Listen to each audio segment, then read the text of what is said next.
Hello guys, welcome to my mini blog.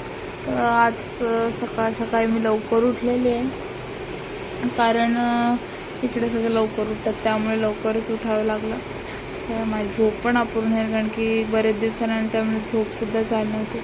काय करणं, उठावं लागलं. आणि सकाळ सकाळी पाऊस लागला, मस्त गार गार वारा सुटते आणि गावात खरंच खूप बरं वाटतं ते आपल्या शहराच्या लाईफपेक्षा.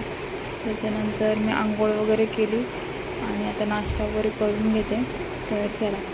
आणि ही आमच्या मामाकडची तुळस आहे बघा, किती सुंदर अशी तुळस बांधलेली आहे, अशी देवी आणि वरती तुळस आहे. खूप म्हणजे असं मस्त वाटतं हिला बघितल्यानंतर. त्यानंतर ही बघा आमच्या मामाचं दुकान आहे. तर नुसती खातीच असते त्या दुकानातून काय ना काहीतरी. ते चेहरा लपवते बघा इकडून तिकडून.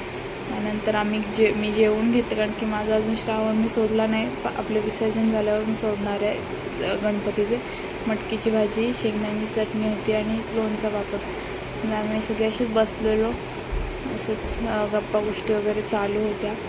आणि सानिकाला हार विणायला सांगितलेला. तर एक हार विणायला तिघं जण, पप्पा, मम्मी, सानिका.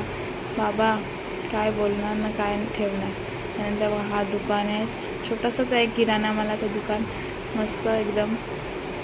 काय पण मनात येईल तेव्हा खाऊ शकतो. त्यानंतर ते झालं वगैरे, परत आम्ही बसलो. खरंच खूप कंटाळायला लागलेला नंतर, कारण की काहीच नव्हतं करायला, कारण की नेटवर्क नाही, त्यामुळे थोडं इश्यू होतं. नंतर आईस्क्रीम वगैरे आम्ही खाऊन घेतली, दादाने आईस्क्रीम. झोप पण आलेली आहे. तर असा होता आजचा दिवस. तर माझा जर आजचा मिनी ब्लॉग तुम्हाला आवडला असेल तर प्लीज लाईक करा, शेअर करा, सबस्क्राईब करा आणि कमेंट करून नक्की सांग कसं आहे वाटला मग. आणि तुम्हाला इंस्टाग्रामवरसुद्धा फॉलो करू शकता, तिथं माझं नाव आहे ऑफिशियल साक्षू म्हात्रे 2028. तर नक्की फॉलो करा. Bye bye.